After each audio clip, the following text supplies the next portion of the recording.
6. Funksiyanın törəməsinin minimum qiyməti -1 olar. Bax, törəmədən danışır. Yəni, törəməni tapıb sıfıra bərabər götürməklə deyil. Birinci biz bunun törəməsini araşdıraq, görək bu nədir sonra. Oldu belə. Əslində bunun törəməsinə fikir versəniz nədir ki? Parabolat da. Elə deyil.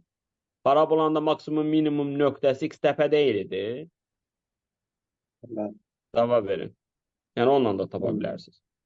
Hə, Ya da indi bunu deməli ikinci bunun törəmədə ikinci tapa bilərik. törəməsini tapacağım da mən, çünki törəmənindən danışır.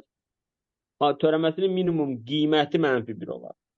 Hə, onda bunu bərabərləyəcəm sıfıra. X nə oldu? A. Gətirəcəm funksiyada x-in yerinə A qoyacam.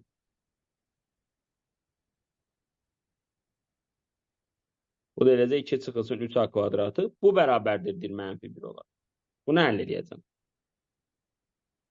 Yəni əslində burada y təpədən danışır da. Yəni bu törəmə bir paraboladır. Bir parabolanın ən kiçik qiyməti -1-dir. Elə deyil. Kvadratik funksiyada deyir bu kvadratik funksiyanın ən kiçik qiyməti -1.